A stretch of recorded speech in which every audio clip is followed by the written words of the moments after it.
Good evening, good evening, good evening, good evening. WeatherBrains episode number, what is this, 914? I think so. This is for the 24th day of July, 2023. This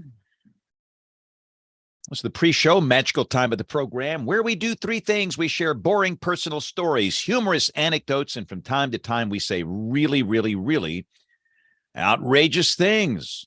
So for those looking for the actual show content, move the slider over about 9 minutes. We cannot start the show until the top of the hour, and that we simulcast this on local television. So just move that slider over. And we're going to be doing a Thursday night special this week. I'm going to try and take a few days off. Goodness, it's we're a little thin-staffed here, and I do not take this as complaining. I love what I do. I love coming to work every day. I don't mind working weekends. I don't mind. It's great. But having said that, we're a little stretched here. But I'm going to take a few days off next week, including Monday. So next week's show will be recorded this Thursday. So if you would like to watch us live, we'll be live on YouTube at 7 o'clock Central Thursday, and we will not be doing a show on the 31st, but the audio podcast version will be released on Tuesday morning, the 1st of August. So that's the logistical situation going to Seattle, Washington, the Pacific Northwest, where we will be wearing Red Sox gear at a Seattle Mariners game. So if we don't come back alive, it's been nice working with everybody here. Oddly enough, I've never been to Seattle. You know, at my ripe old age, I'm like Johnny Cash. I've been everywhere, man. But I've not been to Seattle. So looking forward to it. I've been to Spokane, but not Seattle. So we'll catch a couple of Red Sox games out there Monday and Tuesday night of next week. Bill, you okay? I don't see any video there. I don't know why I'm trying to troubleshoot it right now. Can you hear me okay? Yes, but you have no camera. You sound like when you listen to the football games on the radio and the internet connection goes out and they're sending it over the telephone line. So I don't know what's happening here. I'm gonna play you does sound a little limited on your bandwidth there, Bill. I think it's plenty of bandwidth. I think it's I'm in the browser version of Zoom, which is never good. So, no, I'm not talking about internet band. I'm talking about audio bandwidth. There's not a lot of highs and lows. It's kind of like a phone line. So all right, that's what it sounds like to me too. So I'm going to go out and come back in and figure this out. So Kevin, welcome to the show. Good to see you. Thank you very much. We're glad you're here. Thank you. We'll get started in about 5 minutes here. So I'm going to be gone for a second, but I'll be back. Kevin, where are you from? Originally from Kansas City, but spent most of my adult life, post high school in the Western U.S. Okay, lived in Seattle. Are you now? I'm in Salt Lake City now. I lived in Seattle for 11 years. Okay, well, we're Boston Red Sox people, and we're going to go catch a couple of Red Sox games. So hopefully nobody will be too. What's the word I'm looking for? In some cities, like, you go to Yankee Stadium in New York wearing Red Sox gear. You don't know what's going to happen. You just got to be ready for all potential mob attacks and everything else. But maybe they'll be kinder and gentler in Seattle. We'll see. Yeah, people in Seattle are more laid back on the West Coast sort of thing. So, but I've not been to Salt Lake City in a while. It's a beautiful, beautiful, clean place. Goodness. I've lived here for 21 years. It's been a great place to live, sort of thing. Really enjoy it. We have thoroughly enjoyed it. Again, it's been probably, 20 years since I've been there. But I used to host the Children's Miracle Network telethon, and the Osmonds were involved heavily. Mm-hmm. And so we would go into Salt Lake City every year prior to the big telethon and meet with them and do all the prep and all that. But we need to go, and I'm not a big snow ski guy, but I do like it from time to time. And I think we need to go try it sometime in Utah instead of Colorado. Yeah, growing up in Kansas, I had obviously no background in skiing, but when the kids were growing up, they're like, Dad, we got to learn. So here I am, some 40 plus something person out on the slopes trying to learn how to ski. And all these little kids are just skiing circles around me. Oh, yeah. Well, really the first time I've ever had snow skis on, I was pretty old. I mean, but it was great. It just, I had no problem with it. I mean, I was working that thing. I was going fast. My wife said, slow down. But no, for an old man, I'm in fairly good shape. But we went to, the last trip was to Aspen Snowmass in Colorado and really enjoyed that. We've also been snow skiing in West Virginia.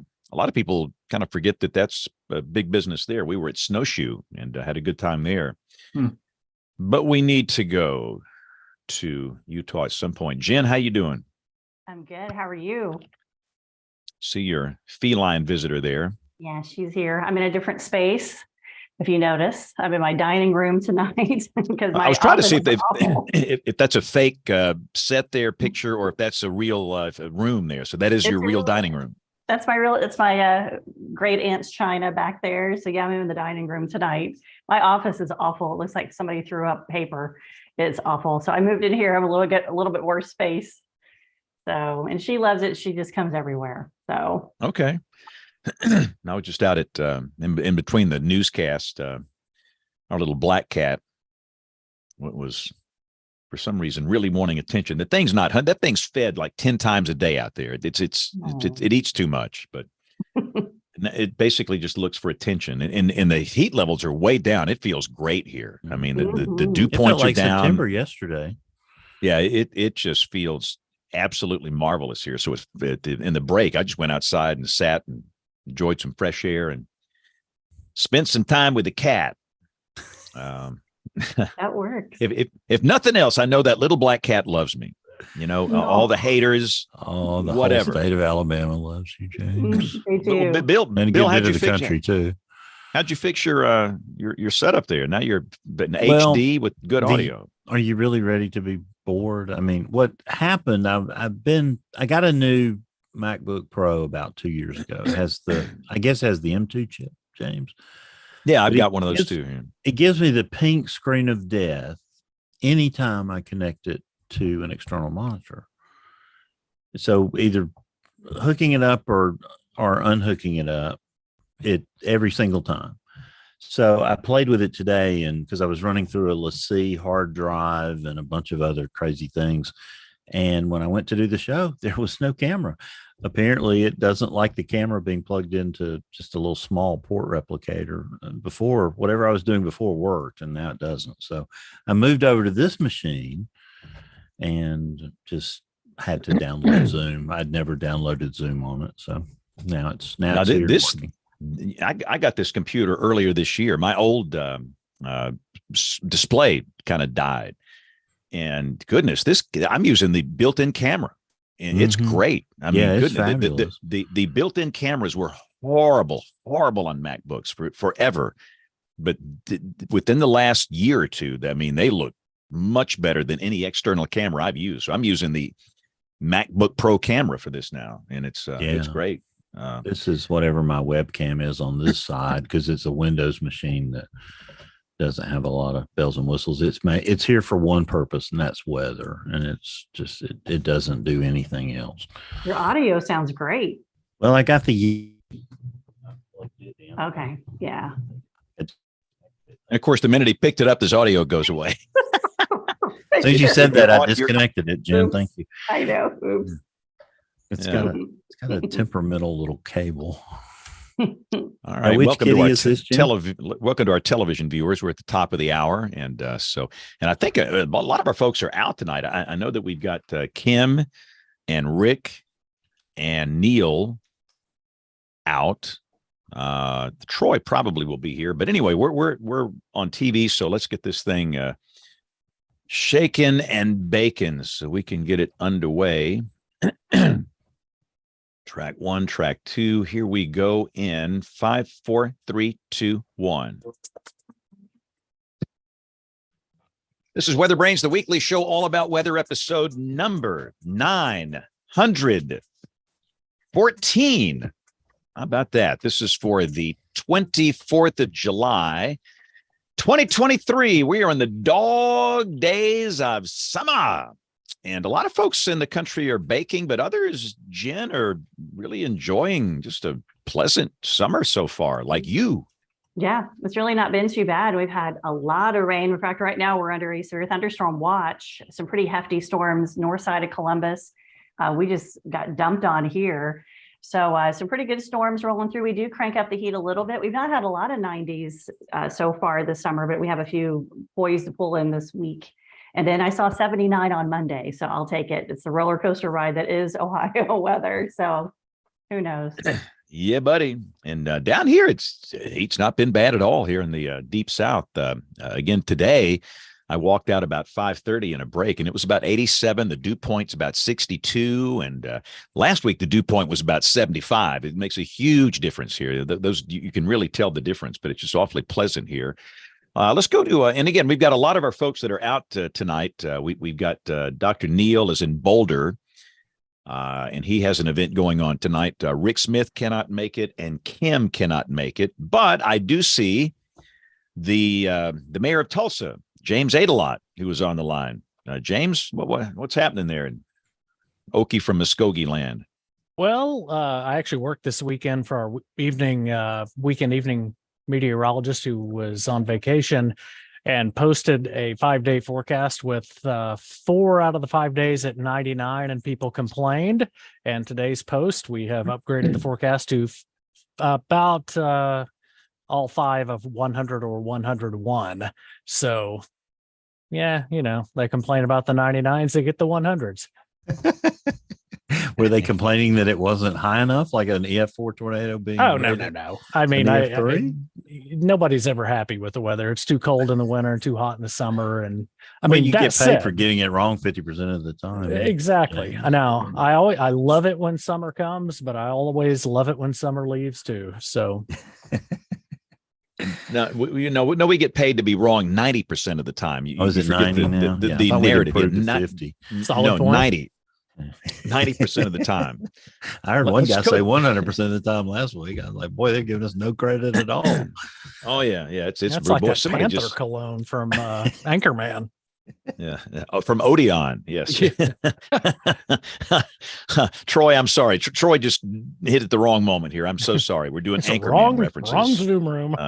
And I'm hating summer here. I absolutely hate it. This has been the worst. How bad do you hate summer? I don't know this year. I mean, we've had no rain in the last month and a little bit. We had some showers a little bit in some areas, I guess yesterday and the day before, but been very dry. And again, today, Camp Mabry, 105, brand new record.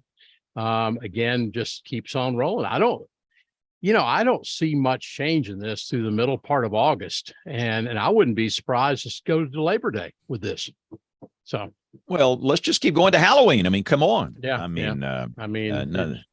This ridge is entrenched, to say the least. The 6,000 meter circle just does not want to move. It just it sits, and thankfully, where we are, we're on the far periphery of it, and Jen's not involved in it. Yeah. But well, at least you get thunderstorms that roll in from the Tennessee Valley and down into Alabama, and we're looking over there and cussing you because we'd love to get that. So it'd be if it blew something down. I don't really care at this point. I need to get some rain.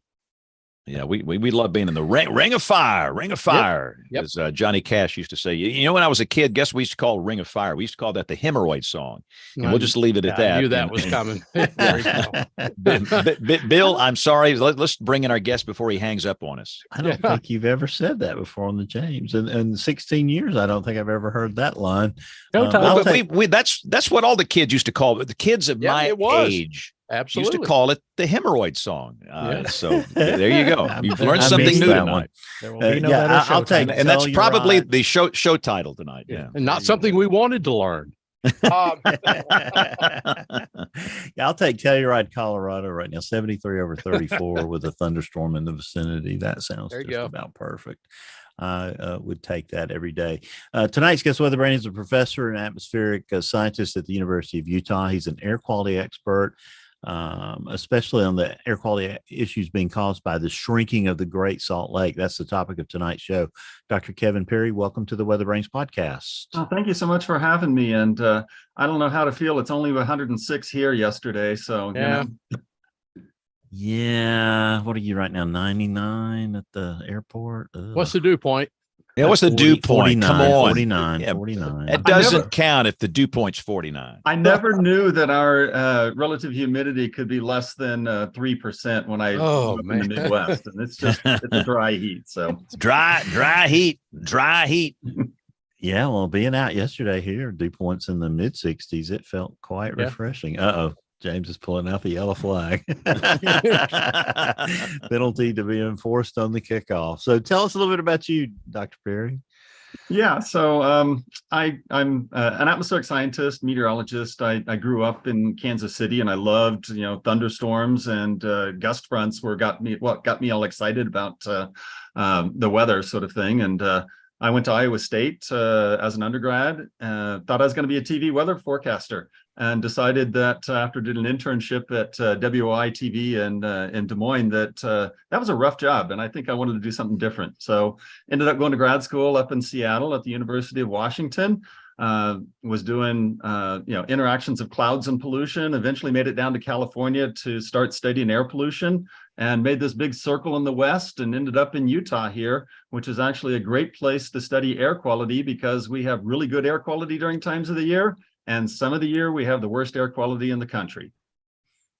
Well, there you go. I guess it keeps it interesting. So you told us about your career journey and how you landed where you are. That sounds really exciting. Sounds like a lot of television meteorologists are thinking the same way these days. Yeah, they're looking for other jobs too, Kevin. So we're glad you landed where you landed. But I was intrigued by a 60 Minutes report.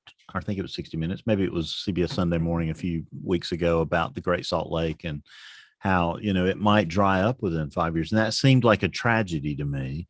I had one opportunity to visit it several years ago, and it was, really fascinating place to be, one of those legendary parts of the United States. But once it was a 2,300 square mile lake, and it shrunk a lot. How bad has that been? And did the water year this year help at all to y'all? I know it helped California in places, but did it get up to Utah? Yeah, so big picture, the lake is only about 1/3 of what it was 25 years ago. And we'll eventually, talk about the causes for that.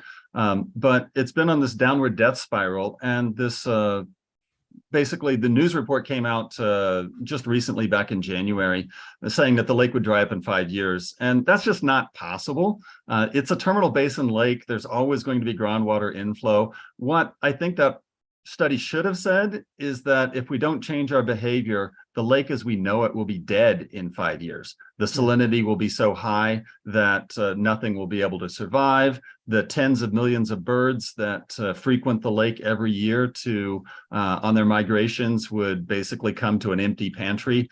And that's really a travesty. And luckily, this last year, we had a record snowpack in the Wasatch Mountains here in Utah.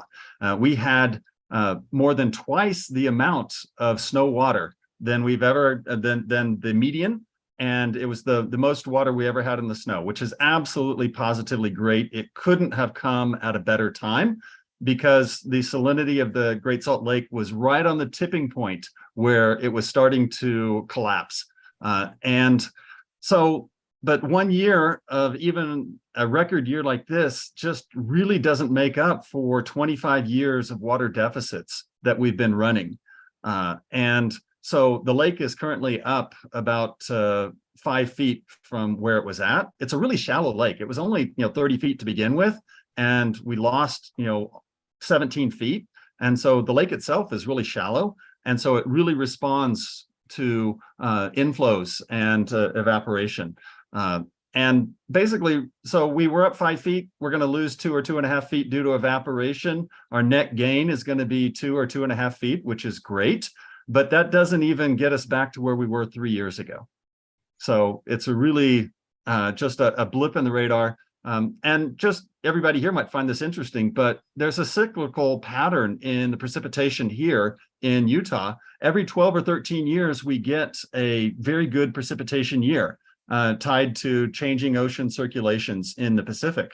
And so we expected a good snowpack this year, but we didn't expect double normal. And so sometimes this only lasts 1 year, sometimes it lasts 2. Let's hope for another good one before we go back into the midst of our mega drought, which we've been in since I moved to Utah 22 years ago. So in those 12 and 13-year cycles, do you ever get 2 years in a row that are good? Yeah, we Any do. possibility? What does INSO do for you if INSO kicks in like forecasts are? It tends to help somewhat, sort of thing. The big issue for us is temperatures associated with our wintertime snow, whether or not we're getting snow storage at mid-levels on the mountains, or whether or not we're only getting, snow at the higher elevations and rain at the lower elevations. Since we, store most of our water during the winter, it makes a big difference on what those snow levels actually are. Dr. Perry, thanks for being on with us. And question, what are the parallels about salinity with Great Salt Lake and say Salton Sea, or some of the other weakening ecosystems around some of these lakes in the West? Yeah, so the Salton Sea, was created by accident, 100 years ago when they accidentally diverted, the Colorado River into this terminal basin. And it was this wonderful freshwater lake, and Frank Sinatra and all the stars were going out there and doing their thing. And then the water inflow was stopped, and it's gradually, the salinity's been increasing. And now it's transitioned from a freshwater ecosystem to a saltwater lake, and all of the freshwater species disappeared. So it's already gone through that ecological collapse. And it is currently turning into being a very big dust source in California as the sediments are being exposed, as the lake is shrinking. So California, everybody from California knows all about Owens Lake being the worst dust source in North America for basically about the last 100 years, despite the $2.5 billion that Los Angeles has spent trying to mediate it without putting water back in it. And the Salton Sea is emerging now as a very, very significant air quality problem. And so the issues with the Great Salt Lake, it's just much, much bigger. You can take Owens Lake and put it in one lobe of the Great Salt Lake. Same is true with Salton Sea. More than 800 square miles of land has been exposed at the bottom of the Great Salt Lake. Put that into perspective, that's more surface area than the island of Maui in Hawaii. It's 60% of the surface area of the state of Rhode Island. And that's a big dust source, which is adjacent to 2.5 million people that are immediately downwind from this dust source. So there are a lot of parallels between what's going on here in Salt Lake City versus what's been going on in California, and frankly, other salt water bodies around the world, sort of thing, have gone through this as well. It's interesting that William Mulholland has all kinds of things named after him in LA, but he's public enemy number 1 in the Owen Valley. Dr. Perry, got a question for you. You mentioned where you find the snow can play a part in the topography of that area. This last winter, I'm on some of us are, a couple of us on the MAP email list, and a lot of discussion today about this last winter, the winter of 22-23. That snow, they were talking about the great amount of snow, the avalanches that we've seen in many areas. Some of the damage was just incredible. I saw some drone video today of some of that. So I assume the winter of 22-23, that snowpack came pretty much down the mountains, or did it? No, most of it remained high. Oh, it did? Okay. Yeah, the mountains are just very steep with very distinctive avalanche chutes. There's a road called that goes up Little Cottonwood Canyon that has the most avalanche chutes passing across it of any highway in the United States. And they all let loose avalanche chutes that don't normally go except for every 10 or 15 or even 20 years. They were all going and all sliding across the road. People were trapped up at Alta for days and days for several times this winter just because of the avalanche debris that came down. So even with the snowfall that you saw, it could have been more beneficial if we'd seen more at the mid-levels. Am I correct in what you're saying, or? So for us, what we really appreciate and what we really need is long-term storage of water, because we use our water primarily in the summer. And the more we have stored in this natural refrigerator, then the more we have access to. And when we have these rain events, in the spring that eliminate the snow at the lower elevations, it just it reduces the amount of water that's available late in the summer when we really need it, sort of thing. Well, it's one of those things too, where you've got to look at the geography of that area. I mean, here we are, we're caught between the Sierra to the west and the Rockies to the east. There's not like there's a huge source of moisture for you there that's going to get that into play. And I think a lot of people yeah, a lot of people think, oh, well, it's the Great Salt Lake that causes the wonderful snow that we have, and it's really not. We get the precipitation, comes from the Pacific, and what the Great Salt Lake does is it warms the cold air masses that are moving across and promotes instability and enhances our snowfall. And it does a really good job of creating snowfall early season, October, November, December, when the ski areas need the snow to get started. But there was a study down at the University of Utah by Professor Jim Steenberg that said that the overall lake effect snow only contributes between about 5 and 8% of the snow water to the adjacent mountains. So you put that into perspective, 95% of our water is actually coming from the Pacific. Wow. So, Dr. Perry, you mentioned that a large part of the lake bed, not a large part, but a percentage of it has been exposed. And I assume because there's a lot of mining of those minerals and things that are there, some of those are probably dangerous, I would imagine. So you being an air quality expert, I imagine that's your concern, is that we might be unearthing and lofting dangerous things. Yeah, so my interest in dust and what's in dust, started more than 30 years ago. I actually was working for the National Park Service, looking at air quality issues. And during the summers, we were noticing that there was a lot of dust in Texas, more so than what you would expect, because that's not the dust season in Texas. And we were noticing that it was not only in Texas, it was most of the eastern US. And we started looking at the chemical composition of that dust, and it didn't match North American dust at all. In fact, it matched African dust. And anybody who lives down in the southeast knows about Saharan dust coming across the Atlantic during the summer, and it comes across all seasons. But in the summertime, it comes up into the eastern U.S. And I did a study back in 1999 where it said there's more dust in Texas in July from Africa than there is from North America. And it's true.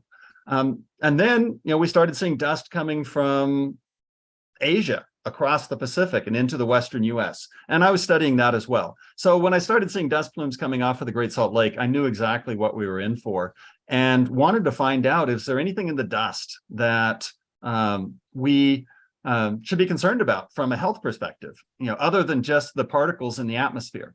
And so I'm an atmospheric scientist, but I'm not very patient. And what I would normally do is I would, predict when a dust storm was going to happen, and I would get all my equipment out in the right place at the right time. It's kind of like chasing tornadoes. It's a really, really difficult thing to do. And I'm just not that patient. So I decided to do something strange, which I decided to go out and collect soil samples from the surface of the Great Salt Lake, of all the exposed lake bed. And I quickly realized that my preconceived idea that this would be a nice homogeneous, for miles and miles and miles, couldn't have been further from the truth. It's extremely heterogeneous.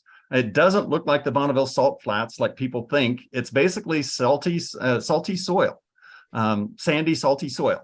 And so I decided to do a soil survey of the entire Great Salt Lake, and I did it by bicycle because you can't get motorized vehicles out there. And I collected samples every 500 meters over the entire lake bed. It took me 2 years to do it by bicycle. I'd bicycled more than 2,300 miles, but I got a comprehensive soil survey, and I brought all that stuff back to the laboratory and analyzed its chemical composition. And yes, there are metals in the sediment that are at high concentrations that we wouldn't want to be routinely exposed to. And there were 9 elements of potential concern that were higher than would be recommended by the Environmental Protection Agency. But the one that was off the charts was actually arsenic. The arsenic concentrations in the dust are an order of magnitude, so more than a factor of 10 above what the EPA would recommend for routine exposure to soil.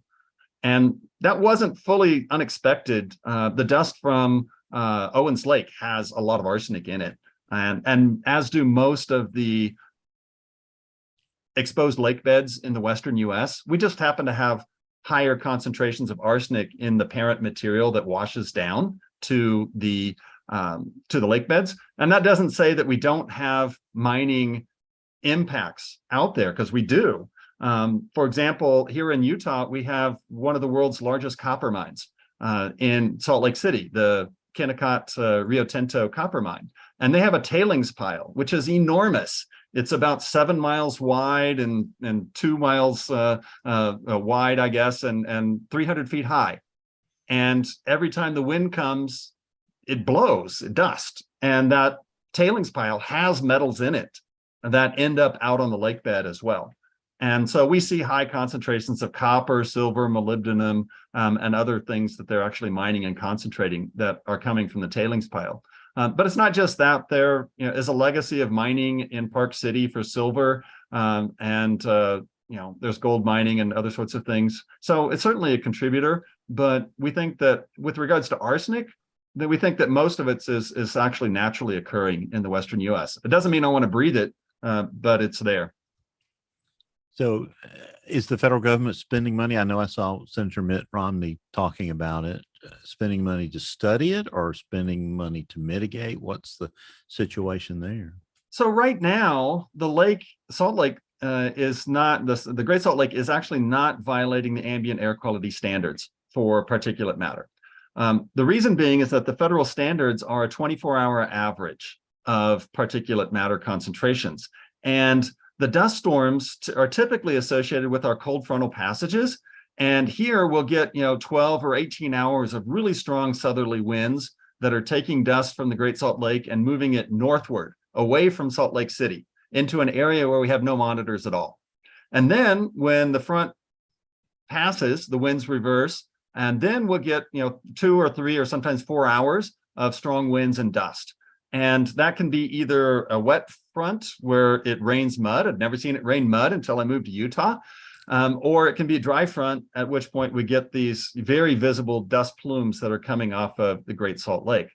But even if you have 3 or 4 hours of really high concentrations, if you average that over 24 hours, it hasn't been violating the ambient standards. So they're not mitigating yet.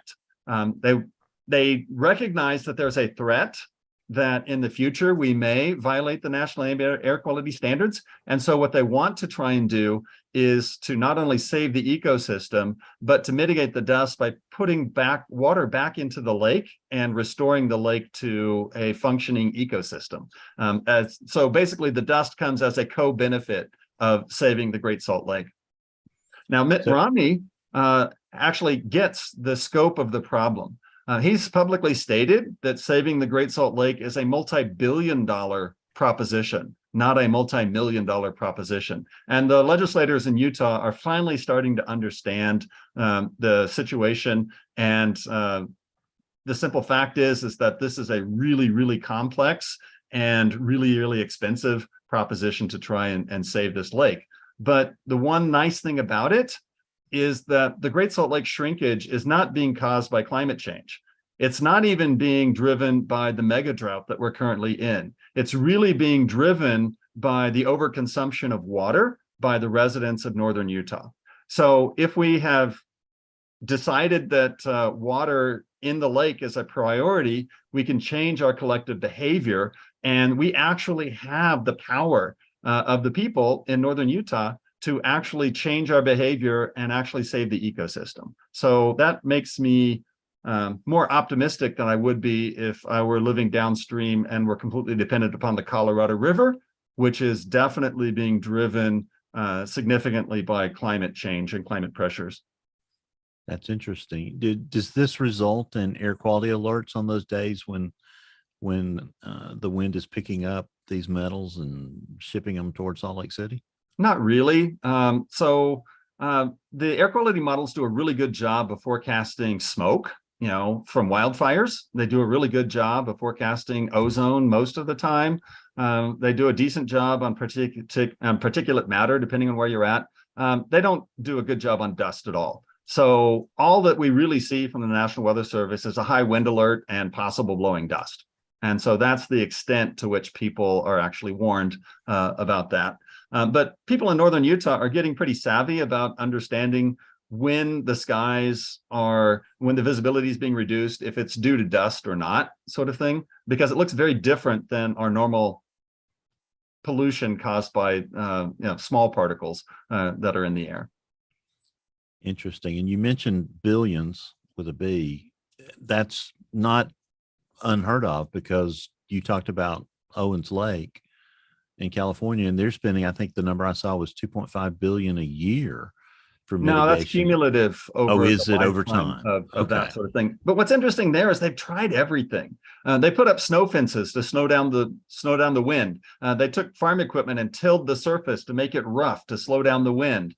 They built berms and tried to do drip irrigation on that. They even used crushed gravel over several square miles as a test to see how that would do at great expense. And what they discovered after $2.5 billion is that the best way to prevent dust is to put water back in the lake.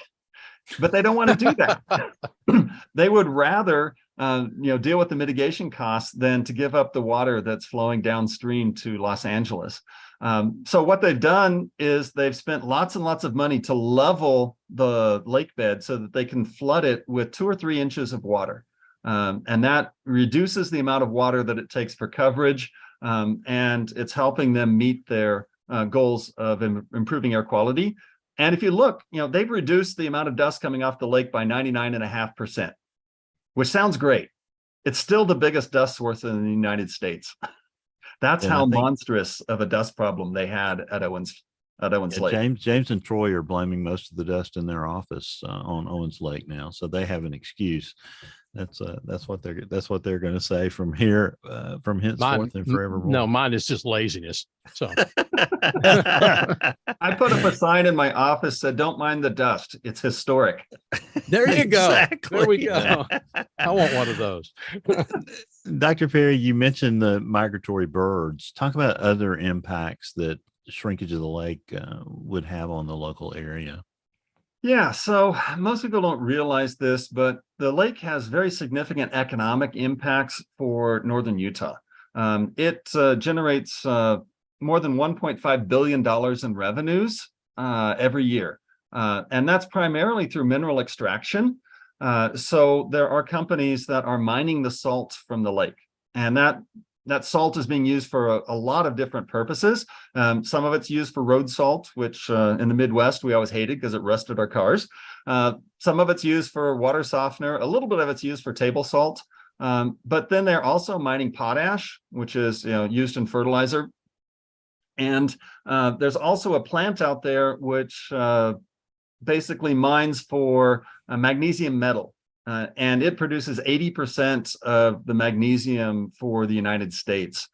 So it's a strategically important industry. It's also heavily polluting, but it's generating, and now they're actually talking about starting to mine lithium metal from the Great Salt Lake in order to meet the growing needs for battery power, for renewable energy and that sort of thing. So the mineral extraction industry is more than $1 billion. And then there's also another industry, which is collecting the brine shrimp cysts. So brine shrimp are little crustaceans that live in the Great Salt Lake. When I was a kid, they called them sea monkeys. And they're just little things that live in there in the lake. They're very salt tolerant, and they provide about 50% of the food for the birds. There's another type of insect out there called a brine fly, which lives right on the shore of the Great Salt Lake. And there are millions and billions and trillions of these brine flies that feed the birds. And they're also pretty salt tolerant, but even they have limits. This last October of 2022, the salt content had got so high that the brine flies disappeared, which was really, really scary. And it just meant that we were right on the edge of the collapse of the ecosystem because of the high salinity. So the brine shrimp, they collect these cysts, which are basically the eggs of the brine shrimp, and they send them off to Asia and other places where they do aquaculture. And then they put these cysts back in the water, and they hatch into little brine shrimp, and then the prawns and the crustaceans and the fish eat these and eventually end up back in our supermarkets. And the Great Salt Lake produces about 50% of the world's supply of these brine shrimp cysts. And interestingly, here in Utah, they just made the brine shrimp the state crustacean. I don't know how many states have a state crustacean, but they did that here in Utah. It was a group of kids, of elementary school kids, who started the petition, and they've been trying for several years, and they finally got it through the legislature. So we've got economics, and we've got, of course, the water that helps with the snowpack. There was an economic analysis that said that every inch of snow to the Wasatch Mountains generates $2.5 million for the ski industry for Utah. And then that's just the economic stuff. And then you've got the ecological. The Great Salt Lake is a hemispherically important bird migratory sanctuary on the bird migratory pathways. And more than 10 million birds pass through this area each year. And the birds, some of them will fly nonstop for like 50 hours before they get here. And they come and they just literally collapse. And what they need is food and rest. And if they get here and there's no brine shrimp or brine flies, they literally just starve to death because they've used up their reserves to get here. And so I'm not much of a bird person, but even I can appreciate the multitude of birds that are out there. And as the lake has shrank, it's severely impacted not only the food supply, but the habitat. There's an island on the lake called Gunnison Island that until a few years ago was a rookery for pelicans.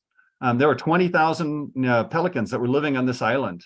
And then as the lake shrank, the island became connected to the shore. The coyotes basically went out there and preyed on the chicks and that sort of thing. And the pelicans left. And this year, there weren't even enough pelicans for the Division of Wildlife Resources to go out and band them because they were just had abandoned the area, sort of thing. And not only that, but then we have social, we have economic, we have ecological, we actually have social importance for the lake as well. The people of Utah, I'm not a native Utahn, but I know plenty of people who are, and the Great Salt Lake is just part of the existence of who we are, and the native tribes that lived here, that currently live here, revere the lake, and basically the people of Utah have basically seen that the lake is shrinking, and they've collectively made a decision that the lake is worth saving. And they called up their legislators and they harassed the legislators, and the legislators got the message that we do need to save the Great Salt Lake, and they've actually stepped up. The Speaker of the House in particular here in Utah has been a very strong advocate for the lake, and he's basically based his entire political future on saving the Great Salt Lake, which I think is very commendable. So bipartisan political cooperation. That sounds like an unusual thing in the United States these days. It is, but desperately needed because it's something that affects everyone that lives here. So what are the initiatives that are coming to the forefront that are going to work, you think? So the big picture is that the scientists have determined that we use actually 30% too much water every year. We divert it from the streams before it gets to the lake for other purposes. So what that means is if we have 100% normal snowpack next year, that's great. Unfortunately, because we divert so much water, the lake will shrink. We actually have to have 130% of normal snowpack just for the lake not to shrink. Anything above 130% and we'll get a net gain in the lake, and anything below 130% will have a net loss. And that's clearly, I would love to have those odds in Vegas in my favor. I get rich, sort of thing. And in this case, the loser in this is the Great Salt Lake. So it really comes down to water conservation, using less water. So in order to do that, you have to come up with an accounting of who's using the water and what's it being used for in the first place. And agriculture in Utah uses 80% of the water. The cities use 10% and industry uses another 10%. So we could literally turn off the water faucet to every home in northern Utah, turn off the water faucet to every industry in northern Utah. That would save 20%. The Great Salt Lake would still shrink. We have to have agriculture as a partner in this. And agriculture is, the farmers are very interested in trying to save Great Salt Lake, but they also want to preserve their way of life.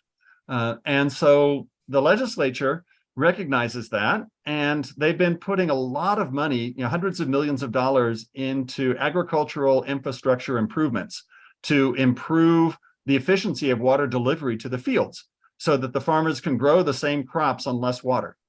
And it requires a match from the farmers. So if a farmer has a project that's going to cost $100,000, they have to put in $50,000 and the state will match with $50,000. And they've had more farmers sign up for this than they have money. And I think the legislature is going to continue to fund this as long as there's a demand from the farmers. And the scientists have basically looked at this and said, if we fully fund agricultural infrastructure improvements, we can reduce our water usage by about 15%, which gets us halfway to where we need to go. And then it gets harder after that, because then you have to start thinking about, well, should we be growing the types of crops that we're growing that are water intensive, which is alfalfa and hay? So 60% of the water that we use for agriculture goes to alfalfa and hay. And about a third of that is actually shipped out of the country. And so that's another conversation that people should be having, is whether we should be using Utah water to send these commodities out of the country. But there's significant waste in the cities as well. If you've ever been to Salt Lake City, I can't believe it, everybody loves Kentucky bluegrass. We live in the desert, people. Kentucky bluegrass was never meant to grow here. It takes an insane amount of water just to keep it alive, but yet that's the culture here in Utah. It's starting to slowly change. But when it comes to landscaping decisions, the decision that you make when you build the property locks in the water footprint for decades, because it's very expensive to go back and redo. But that being said, so the cities use 10% of the water.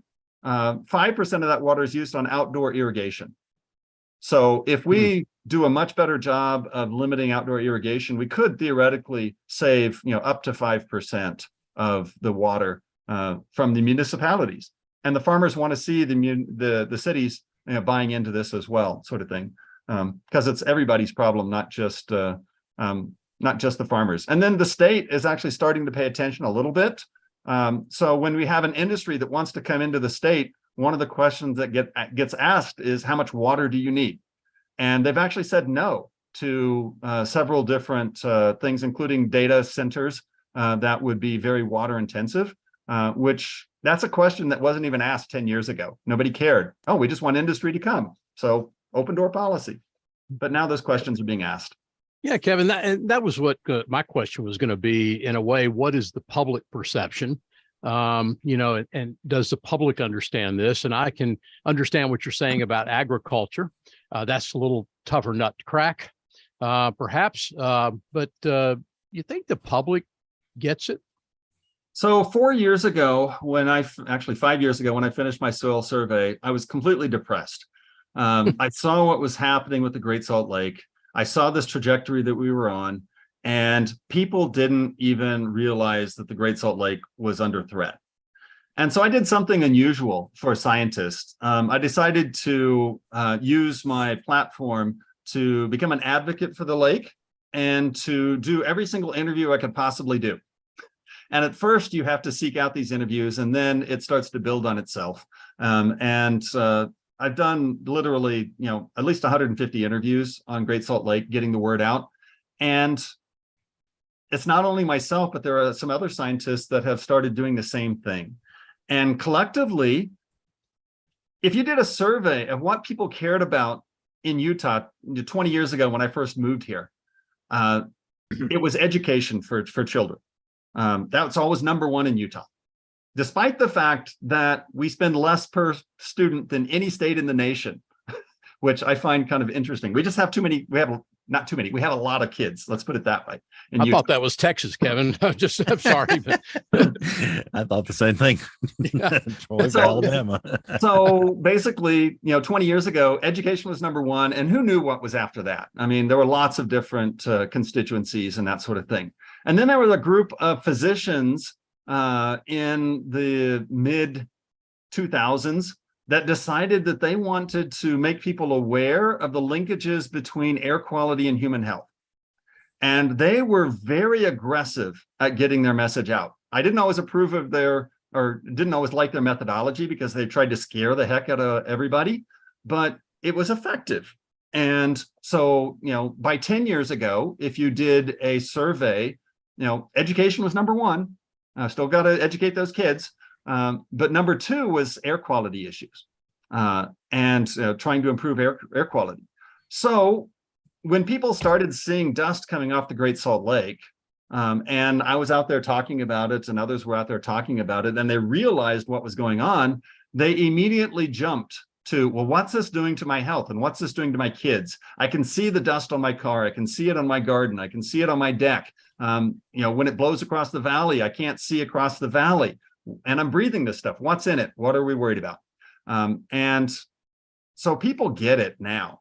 I just go to the local grocery store, and I had a cashier who was asking me if I knew about the Great Salt Lake and the shrinkage and the air quality problems. And I'm like, yeah, I kind of do. Had no idea who I was. And that was just great. But that's a concerted educational outreach campaign by myself and many others that have worked to try and educate the public on the issues, because if the people don't understand, what's at risk, then they're unlikely to change their behavior. But clearly, the message has gotten out because it's gotten up to the legislators, and they're in the actual position to make policy changes that can move the meter.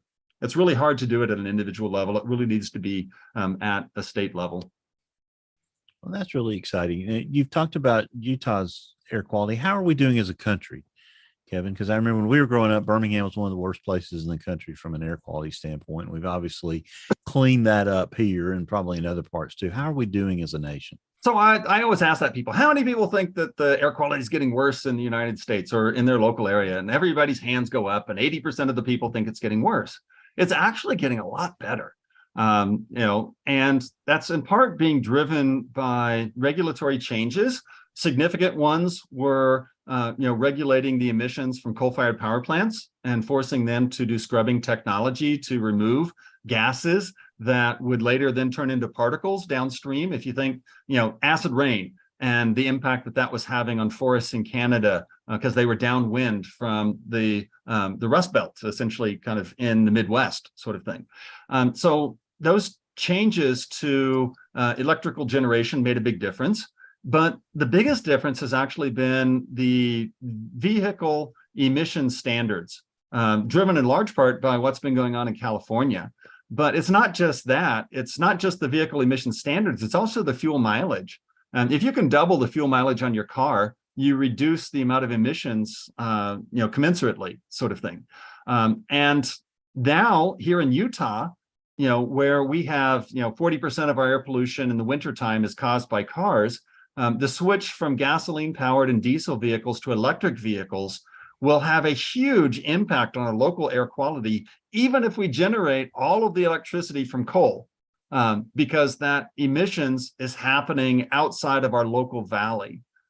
So I would love the electricity to be generated renewably, sort of thing, but in the meantime, switching to electric vehicles will have a huge impact on our local air quality. And California is mandating this by forcing the manufacturers to sell, almost, transitioning almost completely to electric by 2030 for vehicles in California, which is mind-boggling to think that that's even possible, sort of thing. But it would make a huge change to air quality issues in specifically Los Angeles, but other parts of California as well. You mentioned in Utah, parts of the year you have excellent air quality, and then other parts not so much. How much of that is the inversion? I'm fascinated by inversions, and it seems like I've read before that Utah has some pretty famous ones. Why don't you talk about that for a second? Sure. So Utah has basically 3 air quality seasons. We've got the winter time where we have cold air pools that are trapped in our valley. The temperature inversion is the colloquial term that people use. The temperature inversions are completely normal and natural. They've been here as long as the mountains have been here. What's not natural is having 2 million people polluting underneath that inversion. So all of that pollution is trapped locally. And still to this day, we still have some of the worst air pollution episodes in the wintertime, where we have the highest air pollution concentrations in the nation. That happens here and up in Logan, Utah, occasionally, sort of thing. The summertime, we have significant smoke problems, as does most of the U.S. From wildfires in the West, and this year in Canada, severely impacting our air quality. I remember not last summer, but the summer before, I went outside and the air quality index was 350. So 3.5 times the federal limit. I went outside and breathed air for like 30 seconds, and I immediately went back inside, and my throat hurt for the rest of the day. And that was smoke from California. It smelled like a campfire outside my house. And usually when you smell the smoke, it's local. But this was so bad in California that it still smelled like campfire in Utah.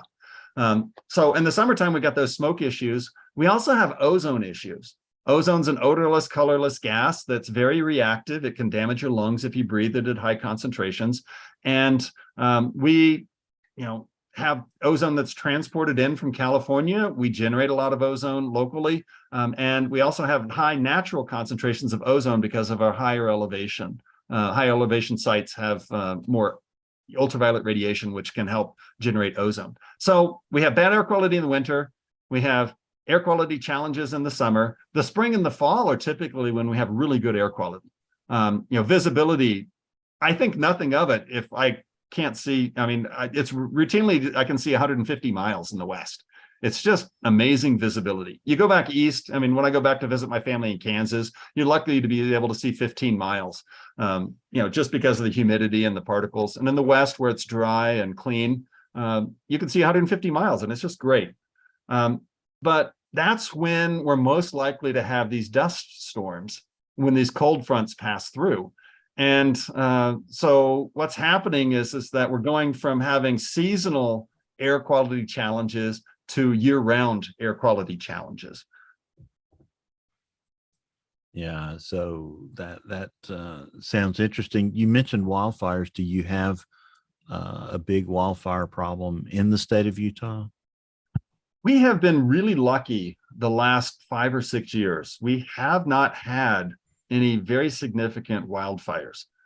We have been mostly just downstream suffering from what's been going on in California. Now, that is just, we're primed and ready. We just haven't been unlucky enough to get the ignition. We've got plenty of fuel. We've got, tender dry conditions right now. Luckily, in Utah, we often get these really high base thunderstorms, which, generate lots of lightning, virga, and very little precipitation and very little relief from the heat, but they are great at generating fires. We normally get these thunderstorms during what we call our monsoon season, which is late July, early August. And while we've been in the mega drought, the monsoon has been unreliable. There have been, 3 of the last 5 years where we had no monsoon at all, which was no thunderstorms. And that's not great for our water year, but it helped mitigate and prevent forest fires, which would otherwise be occurring due to lightning. Right now, the bigger causes of forest fires, one of the biggest ones in Utah is actually target shooting. where you get sparks that fly from ammunition that's striking targets and that sort of thing. That's been a big problem in Utah. Do you have a problem with arson in Utah? It happens occasionally, but it hasn't been a big issue, sort of thing. So, what about lightning? Lightning is a big one, sort of thing. Yeah. You got some thunderstorms up in the northern part of the state there, northwest of Brigham City tonight. Mhm. What's causing the thunderstorms today, Kevin, in that region? Just extreme heat, destabilizing the atmosphere. And there's just enough mid-level moisture to kind of pop off, sort of thing. It's not, we get a lot better thunderstorms when we're getting the moisture inflow from the Gulf of California. That's what really drives our monsoons. So. Out of curiosity, what's your average annual precipitation in Yeah. Salt Lake City? It is a huge function of elevation. So at the airport, it's about 13 inches, which is just above, desert conditions. But if you go a couple of thousand feet up to the ski areas, we're easily talking, snow water equivalent this year, we had 35 inches of rain, of water in the snowpack, sort of thing. So a huge variation with elevation. How does the INSO phase affect, like El Nino? What does that mean for you in terms of practical, rain totals there? Yeah, I'm not an expert on that sort of thing, so I guess I'll just stay off of that one for a second. I asked the hard questions. That's right, James. So when I lived in the Pacific Northwest, it was super easy because when you get INSO, the storm track moves south. Seattle becomes wonderfully dry and wonderful conditions in the wintertime, and Southern California is getting nailed.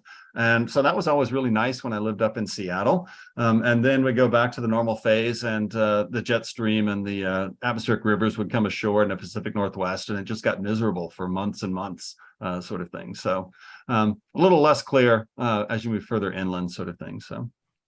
Kevin, it's just been a blessing tonight to learn about the Great Salt Lake, one of the treasures of America. Talk about the rest of the geography. We've touched on the mountains a little bit. Talk about the rest of the state so we can kind of get in a good understanding.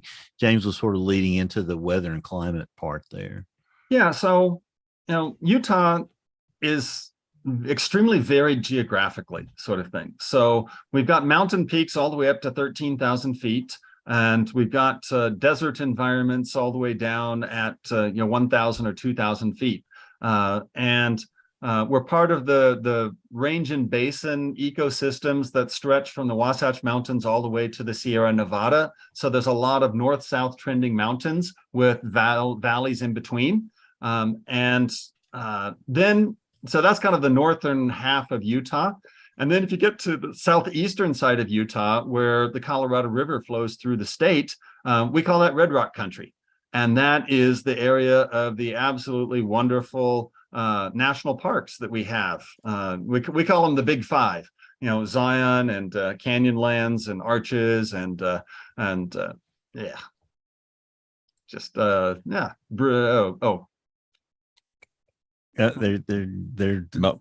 getting some travel logs going over here right now. Yeah, Moab. Capitol Reef and Bryce Canyon. There we go. I got them all. I'm getting old sometimes. 150 interviews will do that to you. Talk about the Peter Sinks for a minute. That's a fascinating place. So for those of you who don't know, Peter Sinks is a very high elevation bowl that is located not too far from Logan, Utah. It's at an elevation of somewhere around 9,000 feet. And it's typically the coldest place in Utah and oftentimes the coldest place in the United States. And what happens is during wintertime, when we have clear conditions, dry conditions, you've got radiational cooling. That cold air flows down into the bottom of that bowl, and it can often hit -40, -50 in that basin, but it's only literally less than 100 feet deep. We have sensors that go from the bottom up the side, and you can see this massive temperature inversion of 40 or 50 degrees in 100 feet vertically. Yeah, what's the coldest? 69 below Yeah, zero minus there? 69, I think. I thought that was fascinating. It got to what, 62 below this year, I think, Yeah. in January. Mm-hmm. That's just crazy. Did they get heat from that in the summer too, like Alamosa, where they have this ridiculous diurnal range? I don't know about that sort of thing. Peter Sinks is just really super, super famous for those temperature inversions and this really cold, low temperatures in the winter. So you mentioned lake effect snows, and those are obviously a small contribution to the overall precipitation, but are they ever as prolific as the ones off the Great Lakes? So the Great Lakes, if you think about lake effect snow, the thing that really matters is the fetch. How long is the air moving across the water? So the bigger the lake, the bigger the impact when it comes to a lake effect snow. But that being said, there are really small lakes that have an impact downwind. If you think about some of the lakes in upstate New York that are long and skinny, I'm not sure. Finger Lakes. Yeah, sort of thing. They have lake effect snow downwind, sort of thing. And the Great Salt Lake is long enough and big enough. I mean, it's 75 miles long from north to south and 25 miles wide from east to west. And that's long enough that we get really significant enhancement of the instability as the air is moving across. We see different types of lake effect snow. We see mid-lake bands. We also see, shore parallel bands downwind. And the thing that gets interesting is that all of this is running smack dab into mountains, which rise from, the valley floor of 4,000 feet to elevations of 11,000 feet in only about 15 miles. So you get this orographic enhancement of the precipitation immediately downwind of the lake as well, sort of thing. So that's why we call it the greatest snow on Earth. It's an amazing experience when it's really going up there. Yeah, it really is fascinating. That's for sure. I think we talked a lot about weather and climate and air quality. Talk about the department and the university there. Kevin, tell us about your department. The Department of Atmospheric Sciences is, we just celebrated our 75th anniversary. And we're a mid-size atmospheric sciences department. We've got 13 faculty members. We typically have about 50 to 60 undergraduates and 30 to 35 graduate students. We're really involved in terms of research. We are actually one of the highest grossing, if you want to think of it that way, departments in terms of the amount of research money that's being brought in per faculty member at the university, regardless of the department. And that's because we just have some really, really good people in the department. We focus in, our specialties are mountain weather and climate and air quality. Those are the two areas where we have really good expertise. We also happen to have the world's one of the world's experts on hurricane formation, which is a long story on how that happened. But that's Dr. Ed Zipser, a renowned scientist in hurricane formation, sort of thing. He was a department chair when I came to the department a long time ago, sort of thing. But we've got wonderful facilities, a wonderful location, and wonderful scientists that make it all go around, sort of thing.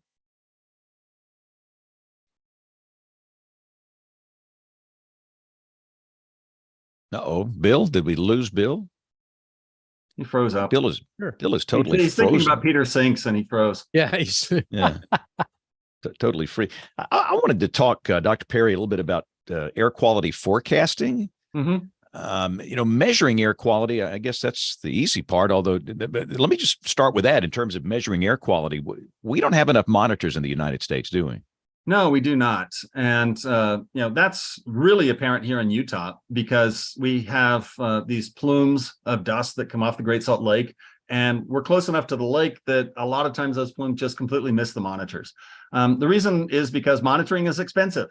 And it can easily cost, $20,000 or $30,000 per site to monitor air quality.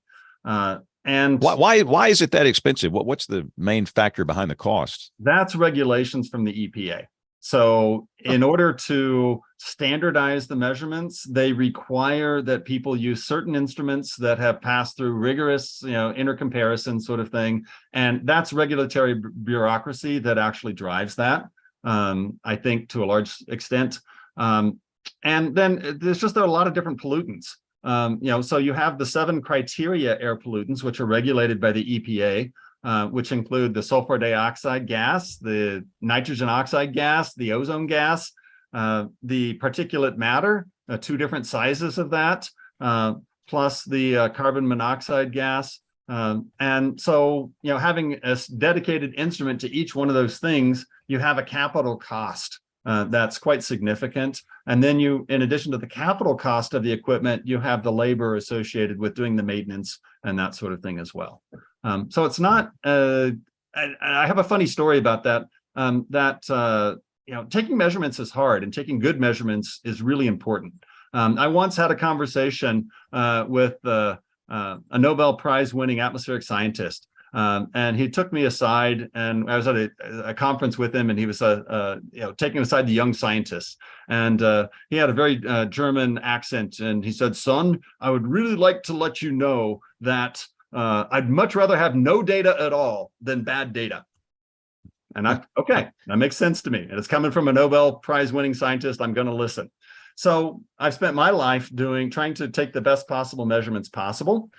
And when it comes to computer models, there's a funny saying in our profession that basically, there's actually 2 things. The first one is that nobody believes a model except for the modeler, but everybody believes the observations except for the person who actually took them. And then there's the other one that basically says all models are wrong. Some models are useful. Useful, yeah. No, we use that in the weather forecasting business. That's an oldie but a goodie, and it still works. But talk about the challenges of forecasting air quality 1, 2, 3, 5 days in advance. So when it comes to the atmosphere, I like to think of it as my kitchen. You can cook up pollutants. And so there are certain types of pollutants that are emitted as a gas, and then they go through a whole series of chemical compositions in the atmosphere. Some of those happen in the dry air. Some of them happen during the day when we have ultraviolet radiation, and some of them happen inside cloud droplets. And these chemical transformations eventually transform this species like sulfur dioxide gas into sulfate particles. And just simply the fact that the atmosphere is this cooker that has to transform these pollutants as they are moving and interacting with the weather makes it much more complicated to forecast air quality than it is for the weather. Because in order to get the air quality forecast right, you not only have to get the weather forecasting right, which is difficult in and of itself, but then you have to get the specific conditions that this air parcel was subjected to over its entire trajectory. And then you get all the way back to where these emissions came from in the first place. You have to have an emissions inventory. And if you don't have a good emissions inventory, or there are sources that you don't know about, then you've got an incorrect beginning initialization for the air quality model. And that's just for things that are easy, like smoke or ozone. When you get to dust, we don't have good models for emissions of dust at all. And that's an area of current research right now, sort of thing. But it's just complicated by the fact that you have to not only get the meteorology right, but then you have to have the chemistry right, and you have to have the parcel history right in order to be able to get that transformation in the atmosphere.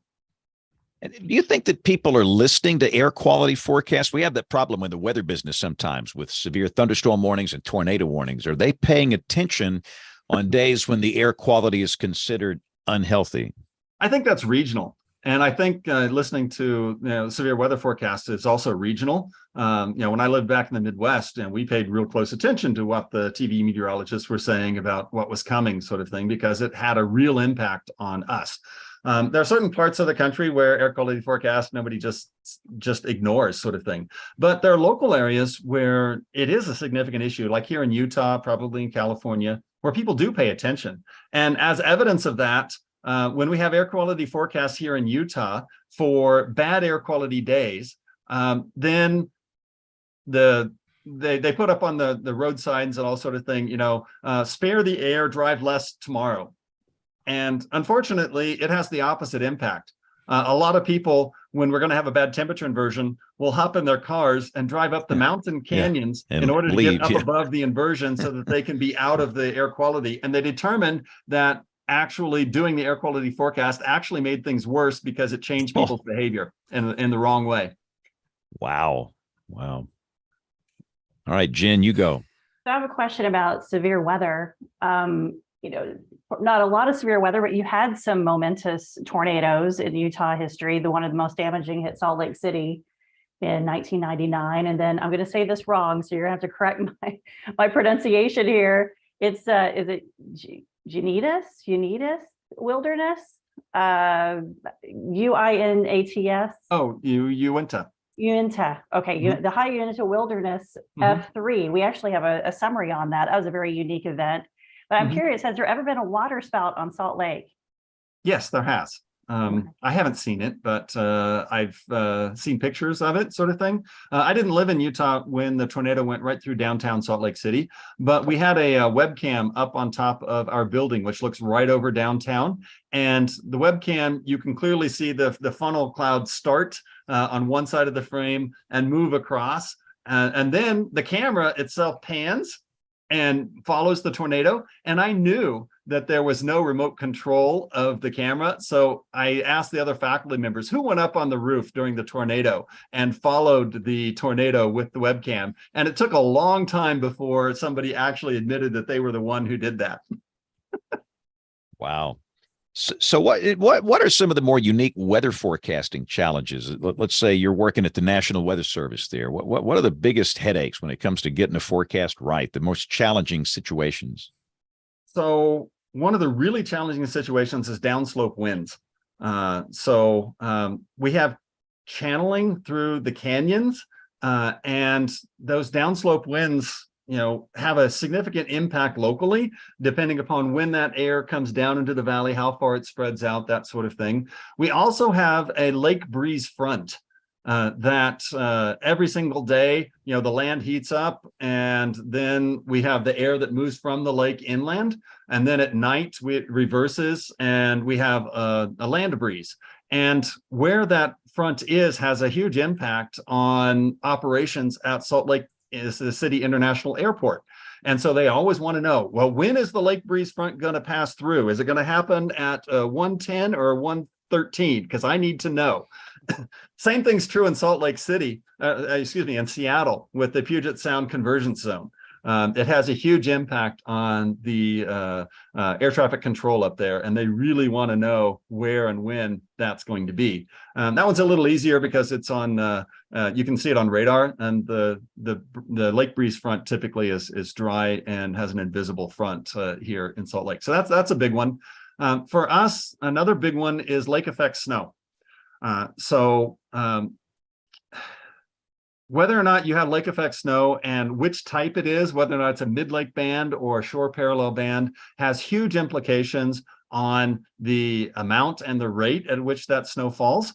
And so our Department of Transportation constantly wants to know, how much snow, where, and what are the rates, so that they can basically get their crews out in the right places at the right time. Because significant snowfall on the roads is a very significant hazard here in Utah. Luckily, there are things that we don't have to worry about much. The entire time I've lived here, 22 years, I think we've had one incidence of freezing rain. And people here just had no idea what it was. And I had to explain it to them about what it really was. So there's some things like that we don't worry about too much. But we also have issues associated with the formation of the inversion. So when the inversion forms, it gets deeper and deeper and deeper the longer it persists.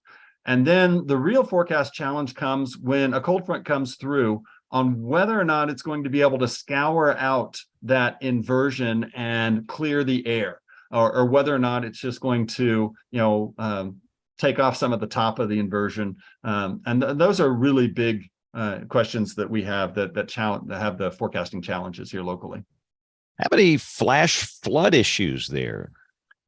Not so much in northern Utah, but in Red Rock country, flash floods are a huge, huge issue because there's just no capacity for the ground to absorb. And so the runoff is, very, very extreme. And the watersheds can be quite large and funnel down to very narrow canyons. And we've had several instances in the last few years of significant loss of life associated with flash floods, moving through these canyons and such. And then last year, 2 years ago, we actually had a significant wind event associated with outflow from a thunderstorm that generated a very intense localized dust storm across some farmland, and basically created zero visibility on the interstate. And there was a massive pileup of vehicles, and 8 people actually died in that dust event sort of thing. Wow. So changing gears, anytime we have a professor on the show, we like to give you the chance to give some advice. A lot of high school kids like to listen to this that love weather. They're weather dweebs, geeks, nerds, dorks, weenies. And they don't necessarily know what they want to do, but they want to do something with the atmosphere, that they want to get involved. They want to go to college, and they might be a junior or a senior in high school. What's your advice to a high school student interested in meteorology, atmospheric science, air quality, climate, anything like that? What's some good advice? How can they prep for college? And how do you choose a college? Yeah. So big picture, follow your passion. You said earlier on when we started talking how you love your job. There's nothing better than loving your job, and there's nothing worse than hating your job and having forced to do it. So follow your passion and find a way to make it work for you. And the other thing I want to tell students to think about is to think outside the box. When I was going to undergraduate, there were very limited job tracks, or at least I thought there were very limited job tracks for atmospheric scientists and meteorologists. You either went to the National Weather Service, you went to the military, you did TV, or you went to grad school, and who knows what you did. There are so many different job opportunities, career pathways that rely upon knowledge of the atmosphere, and don't limit yourself to what we thought of as the traditional jobs associated with that. The other thing to think about is that the models that we're using are rapidly changing and are very much moving towards what we call machine learning and artificial intelligence. And I'm not sure what I think of the whole thing, but the whole new generation of young scientists are making incredible gains in forecasting abilities, using machine learning. And so the thing that I always tell students, I'm always surprised by the weather enthusiasts who don't embrace the computer. And they don't want to learn a computer programming language because that's hard and that's scary. And the simple fact of the matter is that I can't do anything without either using a model or trying to create input for models. Models are extremely useful and necessary, and they're our friend. And so being able to interface to understand how they're constructed is essential. And so don't shy away from basically, anything to do with computer science, because it really helps. And if you want to do anything with air quality, statistics is absolutely vital as well, sort of thing. So, we always, think, you've got to stick with your math and your physics and your chemistry and your science sort of thing, because, when it comes to the atmosphere, it really is applied physics. And so you have to have those tools. But what I really encourage students to do is, while you're taking that calculus class or that chemistry class or that physics class, take those atmospheric science classes to keep your enthusiasm up. There's a reason why you're going through these classes, is to get to the fun stuff of, I always like to say, for atmospheric scientists, we love to ask really hard questions. Like, I don't know, how is the rainfall and snowfall going to change in the Wasatch Mountains here in Utah over the next 50 years? Yikes, that's a really tough question. But it's an important one for society. And the one I really like about atmospheric science in particular is that all of the questions that we ask typically matter to people. It matters what the weather is going to be. It matters for severe weather. It matters, whether or not we're going to have fire conditions. And follow your passion, stick with it. It can be a long road. But if you can find a mentor in particular, somebody who's passionate about it, latch on to them and learn what they have to offer. Because there are so many different pathways to be successful as a meteorologist and atmospheric scientist that it's really just limitless if you want to stick to it and if you want to do it. And so the other issue is choosing a college. And obviously you would like for them to choose the University of Utah.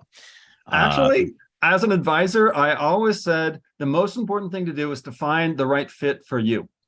And what I say is there are so few atmospheric science programs left in the country that you're going to get a really good education at every single one, regardless of where you go. The question is whether or not it's the right fit for you. They come in 3 sizes. The really small programs that typically graduate 4 to 6 students a year. They've got 4 or 5 faculty members. They're doing good stuff. You'll get a good education there. You'll get a lot of one-on-one with the faculty, but you probably won't have access to wonderful research instrumentation or research opportunities. That doesn't mean that you can't get them by going that route. There are lots and lots of opportunities for students to do summer internships through NOAA, through the National Weather Service, through the National Science Foundation. That's for some people, that small program is the perfect fit for them. There are other programs that are huge, Penn State, University of Oklahoma, where they have 50 students a year or more, 70 students a year. And you have wonderful opportunities for camaraderie, for student groups, for weather enthusiasts. All of that is a wonderful experience. But some people get lost in that huge environment. And then there are mid-sized programs like the University of Utah, where we have an equal emphasis on graduate and undergraduate. And it really just comes down to finding the place that works for you. That's my opinion. I'd like to ask your thoughts on the generation coming through your ranks right now. What do you think about these kids? What's it look like in the future for them? They've really suffered from COVID. The high schools just passed them along, and they're paying for it now. And it's from an instructor's perspective, it's been the hardest thing I've ever had to do. Teaching by Zoom is not what I got into, the university life for. I became a professor because I really enjoyed interacting with students and working with them and mentoring them. And I found that really, really hard to do in this digital environment sort of thing.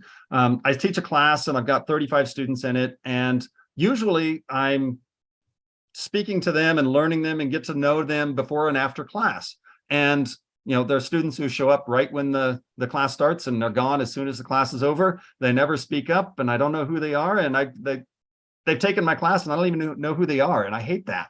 That's been one of the issues. And for students, I always just back to the whole student thing. The professors are there because they want to teach students and make use of that. Don't pass up that opportunity sort of thing. But now, that being said, I mean, the students are still enthusiastic. They still, want to learn. They've just got some extra challenges right now that previous generation didn't have. Evan, seems to me, let me real quick. Yeah, go, Troy. Yeah. One thing that I've seen, and I think it came home to me in the last couple of weeks, I had a student that reached out to me, had gotten his degree this last spring. And I'm not going to say where he's from or the area he's in. It wasn't atmospheric sciences, but and I kind of talked to him a little bit, and he's trying to find a job. And what really scared me so much, Kevin, is that for the first time he told me, he said, I went through college, there were no internships because the period of time he was in school, there were no intern. If it was Zoom. Yeah, or something like that. And it came to such a stark realization to me how unfortunate that is, because one thing I teach is that colleges and universities are not the real world in most cases. When you go through college or university, you're probably not going to be that. You're not going to be in academics. You're going to move out into the real world, and you've got to get out there in the real world. And these kids, Kevin, I feel so sorry for them in the last couple of years because they have not had that experience. Yeah, that is, like I said, there's this 2 to 3 year window where the students not only didn't get the great instruction that they should have. Yep. So that was the students kind of in high school. The ones that were kind of in the beginning part of college, they completely missed out on the internship experience because they just didn't exist. Yep. Because for obvious reasons, sort of thing. And I don't know what to tell these students. It's really, really a tough situation because getting that internship is often the first step in moving you along on your career path. And by chopping the legs off of the students without those internships, I really feel for them. But I don't know what the answer is exactly. For some students, the answer is graduate school and more education. For others, man, American Meteorological Society Student Conference is a really good way to meet prospective employers and to try and get your foot in the door. But that's where mentoring becomes such an important part of the equation, that you can have mentors that can help set you up with or write you letters, all that sort of stuff. That's what Dr. Neil Jacobs is doing tonight. Out there with students in Boulder. Mm-hmm. Yeah, and during COVID, no NWA meeting, it's Right. all virtual. No AMS meetings, no intern programs, and I totally agree. I mean, we were shut down here. We had no intern programs for I guess 2, maybe 3. I guess it was 2 years. But anyways, it's good to have them back. So, Kevin, can you stay with us for a few more minutes? If you have to go, that's fine. But have you got a few more minutes? Yeah, that's fine. Okay, great. So we have to pause really quickly. We're going to hear from Tony Rice and his astronomy report. We've got Jen and This Week in Tornado History. We're going to come back and might do some email. We're going to do weather roundup, picks of the week, and more as WeatherBrains rolls along. Looking beyond the atmosphere, here's Tony Rice with your astronomy outlook. Rocket launches are a spectacular sight, especially in the comfort of your own backyard. And there's a pair of opportunities that are coming up over the next week, not only for Florida, but possibly into the New England states. It's a busy week at the Cape, with Starlink satellites launching early Monday morning from Space Launch Complex 40, a communication satellite Wednesday, shortly after 11 p.m., from Launch Complex 39A, and another batch of Starlink satellites at 8:40 p.m. from Slick 40. While visibility will be limited to Florida and coastal Georgia residents for the first two, that last one, it comes at a time that may increase visibility up to the Carolinas. And this is because T0 is scheduled for the end of civil twilight. The sun is long set and there's not a whole lot of light left in the sky. But that's from the ground.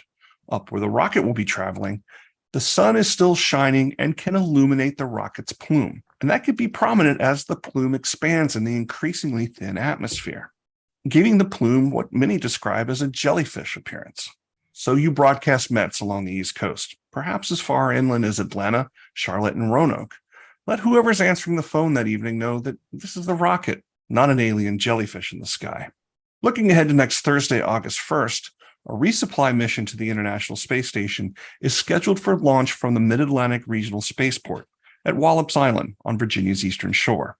That 8:30 p.m. launch time will have similar lighting conditions as it comes about 10 minutes before nautical twilight begins. That Cygnus vehicle will follow a southeasterly trajectory. We've seen visibility in past launches along this path that extends from Myrtle Beach, South Carolina, all the way up to the New York tri-state area. That's your astronomy outlook. Follow me at RTP Hokie for more spacey stuff like this. This week in tornado history, 14 tornadoes were confirmed on July 25th, 2000. All but one were in the state of Minnesota, and the most devastating traveled 9 miles through parts of Yellow Medicine County and hit portions of Granite Falls. A total of 15 people were injured, and sadly, there was one fatality. Per a report in the Star Tribune on July 27th, 2000, Mr. Arlie Swanson was crushed by his green pickup truck. He apparently left his house to take shelter under the vehicle. For the National Weather Service storm data entry, most of the damage in Granite Falls was caused by F2 and F3 winds. It was officially classified, though, as a minimal F4 based on the twisted wreckage of an overturned railroad car. Per the Star Tribune, 41 houses were destroyed, 300 were damaged. That was nearly 1/3 of the homes in Granite Falls at the time. Read more about this event and over 500 more at tornadotalk.com.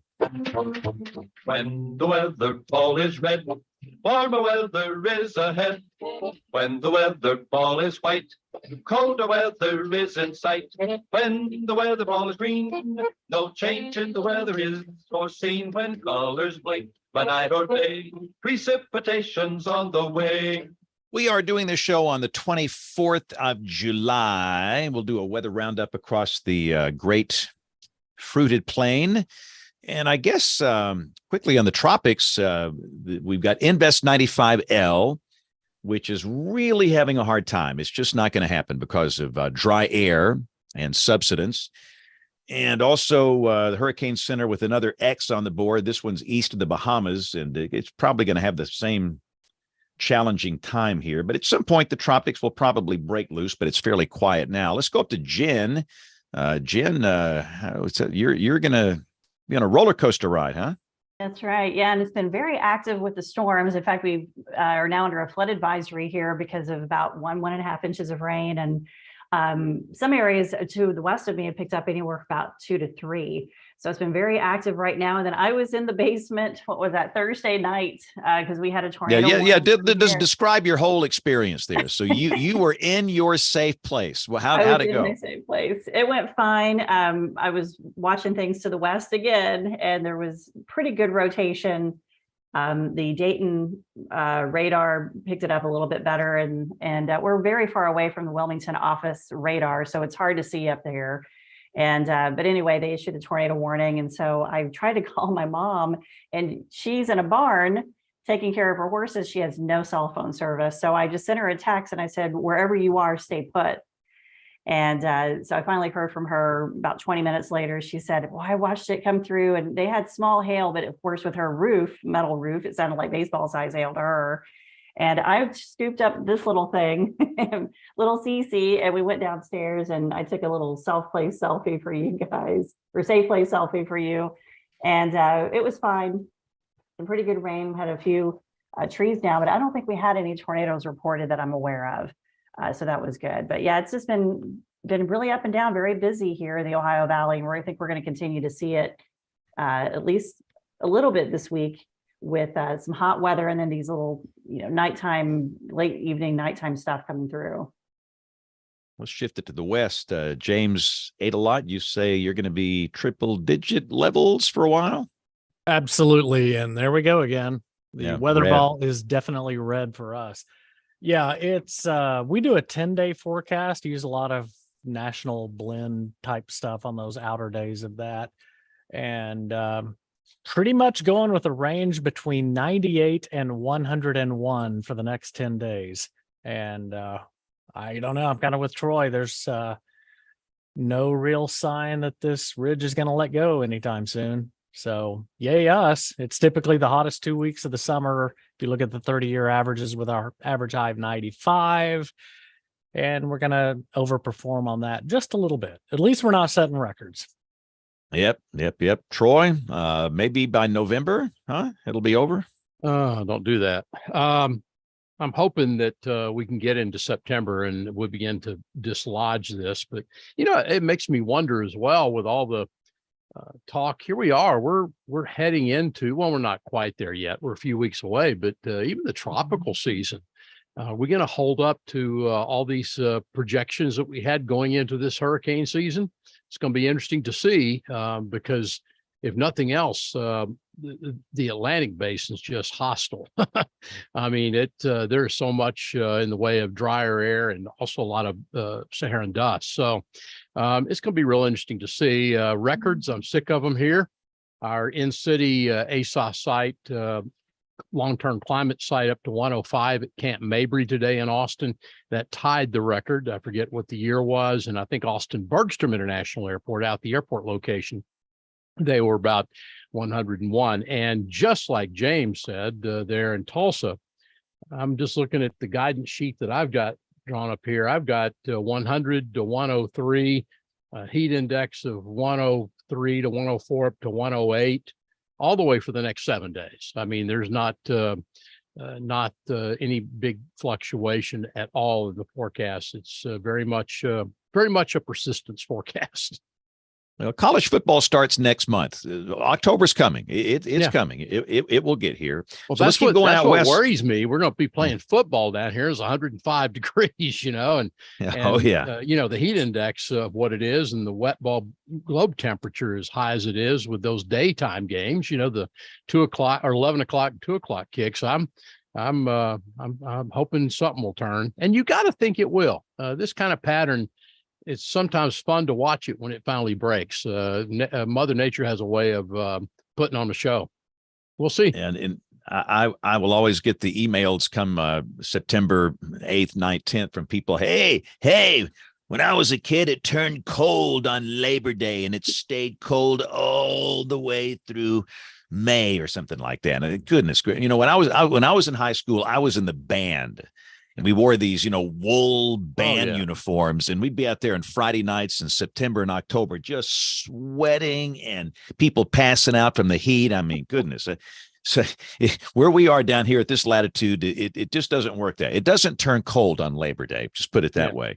Let's keep going out west. Kevin, what's going to happen in Salt Lake City this week? What you looking at? We're looking at basically 99 to 105 for the next 8 to 10 days. It's a brutal stretch sort of thing. So what about the high elevations? How will they do? You know, high elevations are always, you know, 7 to 10 degrees colder, but even Park City is going to be in the low 90s, which is, you know, 1,500 feet higher sort of thing. So you get a little bit of relief, but when it's this hot, you can't get high enough, fast enough. I don't think, Kevin, you use the word colder with that. Not as hot. Not as hot. Not as hot. Yeah. Mm-hmm. And Bill Murray down here, we've been dealing with these thunderstorms. You know, these the ring of fire thing. Yeah. We've had. It's been, let me tell you what, I'm almost got some storm anxiety here. Normally in June and July, things slow down. We have the random afternoon air mass storms, but we've had just MCS after MCS after MCS with a lot of tree and power line damage. But finally, this week, we get a break, Bill. Yeah. Well, you know, too, guys, another thing, too, just for a mention on this, are our friends up in Western Kentucky in Mayfield. Since those MCSs were in the train effect you saw with those storms coming down through there, and they had 12 inches of rain in Mayfield. And then that stuff aimed toward West Tennessee, Northeast Mississippi, and northern and central Alabama. Yeah, we had harvest up in northern Madison County in Alabama, 7 3/4 inches of rain. Yeah. Wednesday or Thursday, one of those 24-hour periods. And of course, then they had a couple of other events that moved over the same areas the next morning and afternoon, and you just get immediate flooding. So we're grateful for the rain, but that's a little bit much. Please. Yeah. But the rain is a good thing. Typically, if we have good soil moisture going into this part of the summer, it really mitigates the afternoon temperatures, you know, getting out of hand. James, what is soil moisture? I'll send some photos. Send that out of the AMS. To me, okay? We'll get that email out tonight. But yeah, it tends to, you know, reduce the intense heat we could. And again, I always question: can people really tell the difference between 95 and 100 on a sunny afternoon? I don't know, but maybe. But I'm not so sure I can. But we actually had a couple of brief spin up tornadoes, which is very unusual for Alabama in summertime. We rarely ever have a tornado here this time of the year, unless there's a tropical system involved, a spiral band. Right. And we had a couple of small ones up in the Tennessee Valley, which did produce some damage up there. But let's move on here. We're going to do picks of the week, and Kevin will give you we'll give you the chance to go last, but this is where we're going to ask everybody to give us something that's kind of cool, that's interesting, that's weather related. This can be a website, this can be software, anything related to weather. And We will go around the horn and discuss this. And let's start with Jen, who I bet you she's always got a good pick of the week. Jen, go. Well, I got to chuckle out of this because, sometimes you just got to roll with it. But meteorologist Pete Delkus from WFAA had an interesting boo-boo on his heat index map, and he just went right along with it. And apparently the McKinney heat index was 101,105, and he just rolled with it. And I'm sure, Troy, that's what it feels like to you right now. So my pick of the week is that little clip that you guys can watch, get a chuckle out of. Yeah, I several people sent that to me. It happens to all of us at some point. James Adelite, it's happened to you, right? You just things happen, and for the ones we have to enter in with our manually enter in. Some of us have the fat finger complex where it just, you press one key and two keys get pressed and you wind up with 1,130 degrees or something. So it just happens. So our northwest winds at 612 miles an hour. Yeah, little breezy. All right, Troy, give us a good pick of the week. Go. Well, I'm the official sponsor this week of our foghorn, so hit it. Oh, wow, that is outstanding. It's been a long time since we heard the foghorn from Troy.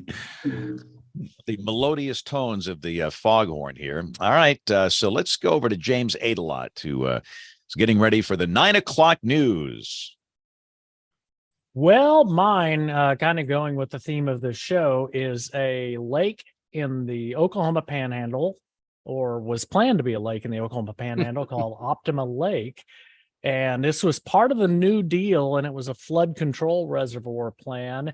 Took a long time for funding. It was finally completed in 1978, but the river that was impounded is fed by the Ogallala Aquifer, which, as we know from a couple of weeks ago, is being depleted by agricultural use mostly.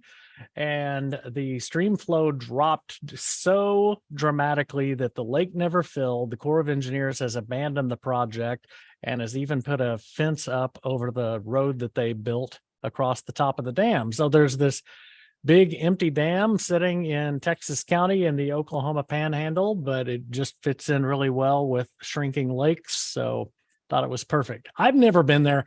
Next time I drive through the Panhandle, which is it's a neat place to drive through, but I'm going to go check that out. This is where I have never had a chance to drive through the Texas Panhandle. How weird is that? It's like being on the ocean. Troy, you've never been through the Texas Panhandle on Interstate 40? It's neat. And take a can of spray paint and go to Car Hinge and go spray paint a car. I mean, they say it's flat, and yeah, you watch your dog run away for 3 days kind of flat. Yeah. Well, what's this giant amusement park y'all are building up there in Oklahoma? I heard about this weekend, James. We'll see. Apparently they're providing the funding, and it's going to be the size of Disneyland. From what I heard, their feasibility studies are counting on twice the number of visitors that come to Branson. So we'll see. That's that's pretty ambitious. Yep. All right. So my pick, video of Mount Etna releasing giant volcanic vortex rings. Looks like somebody blowing. Have you guys seen joke this? Here? There's a joke here. No. The last time I saw something like this, it was an Emerson, Lake and Palmer concert in Tuscaloosa, where these guys smoking weed, man. They were blowing these circles. It's like. It's so that is volcanic vortex rings, and that probably ought to be the show Willie title. Nelson concert here a couple weeks ago. Yeah. Hey, man, Alsop's burrito will give you that. All right, so Kevin, I'm sorry. Let's turn it over to Dr. Perry and see if he's got something of more use for us. Go. Yeah, I'm so tired of the heat. I've got winter on the brain. And so I wanted to alert you to the fact that there's a professor at the University of Utah named Professor Tim Garrett, who invented a camera that captures snowflakes in free fall. So you can actually see what snowflakes actually look like. And it's called the multi-angle snowflake camera. And on his website, sort of thing, there are lots and lots of pictures of every type of snowflake that you can think of, starting from pure snowflakes that are agglomerates sort of thing, all the way down to graupel and what that looks like. And he simultaneously measures the fall speed of these things too. So it's a really interesting take on something that we all think we know about until you actually see images and you go, how did that happen? So where do you get this thing?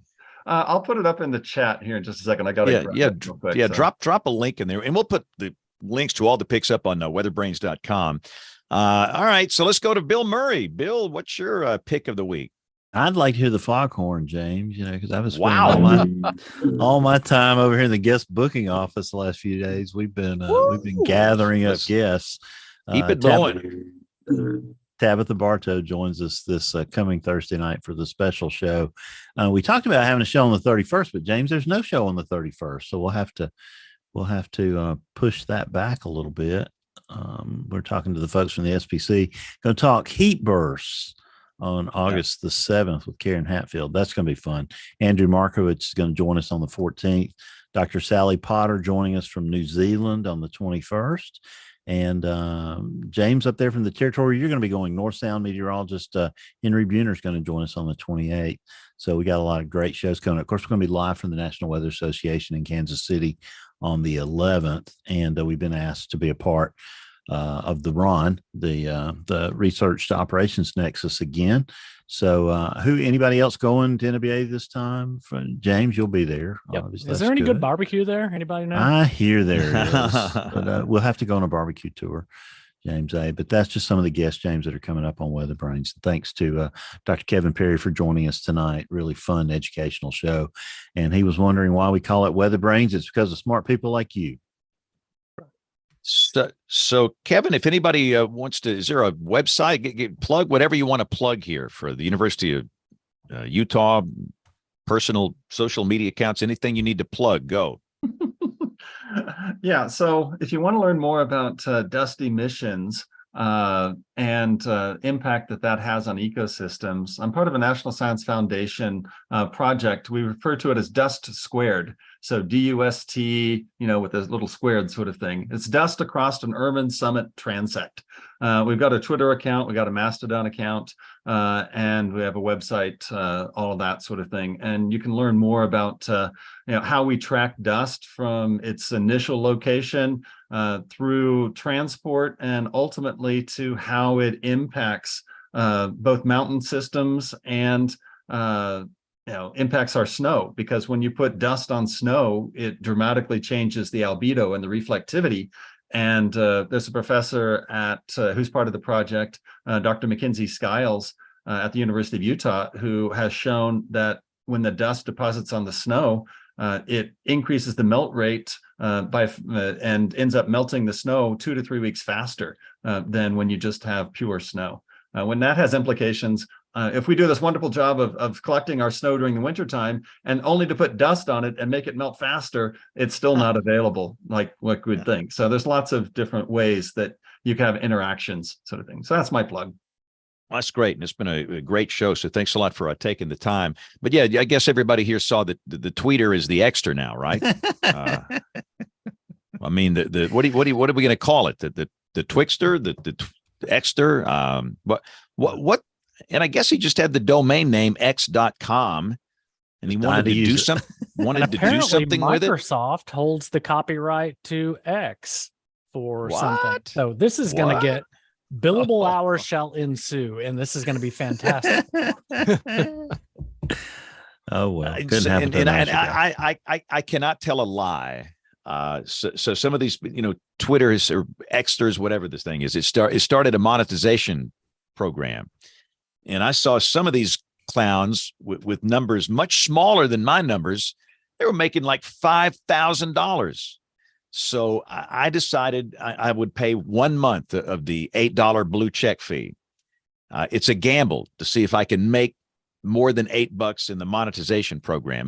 The way I look at it, if I make $10, that's a $2 profit. That's a profit scheme. So, a piece of Hunt Brothers Pizza. You got that right. Hunt Brothers Pizza at a gas station. So I've been widely mocked over the last few days. Hey man, you bought the blue check, huh? You sold out, James. You sold out to Elon Musk, man. It's Yeah, my like, friend Elon will appreciate that, James. yeah, Probably over there hobnobbing with him and also. Yeah, exactly. yeah. So anyway, if you see it was an experimental thing. I've got this entrepreneurial spirit, so spend $8, get a chance making $16 or $20 or whatever. I mean, but I'm telling you, some of these clowns with numbers like mine that I saw, and I do believe it's credible. In fact, I know it's credible. They were deposited $5,000, and it's like, but it's very erratic. But anyway, I will report back in 1 month, and we'll see how that goes. But is anybody else on the alternatives? Like doing threads, but activity on it has really managed to fall off the cliff too. So you're going to be the next Mr. Beast.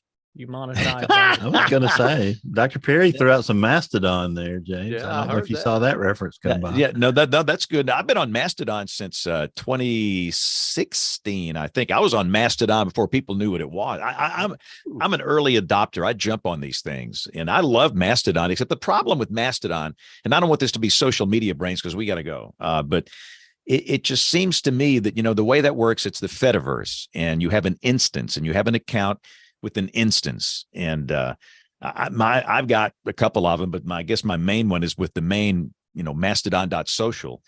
But what happens is that, somebody sees something coming in from another instance and they don't like it. It doesn't jive up with their political worldview, and we're going to block them.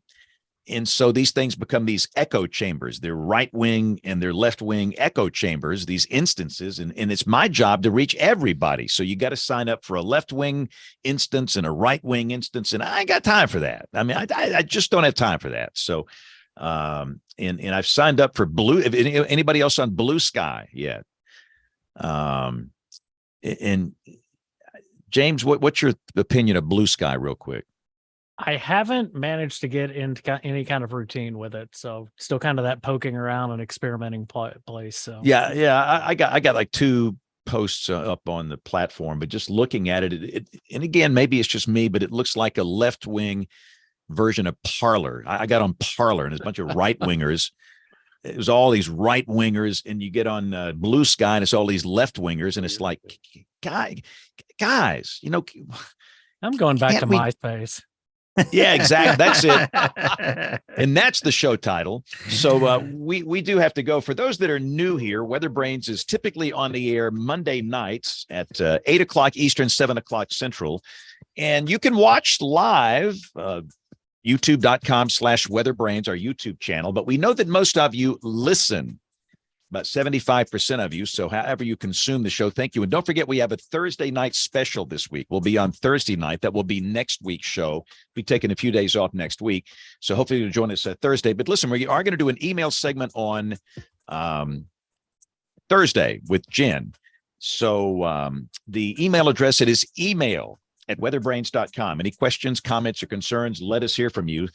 And of course, we love those comments on all the various podcast platforms as well. So anyway, on behalf of the entire WeatherBrains crew, I'm James Spann. Thanks for listening. Have a great week, and God bless. Thanks, everybody. Yeah, thanks, Kevin. Thanks, Kevin. Thanks, Kevin, Kevin. great show. My dog really did knock out my internet. I was shocked. Oh, please. I got a How did that computer that happen? didn't have internet in it, so I had to put an external thing. And she comes to vacuum up my area after I ate dinner at my desk some nights, and she knocked the adapter right out of my computer. So that dog's got a mean bite, or the computer doesn't bite.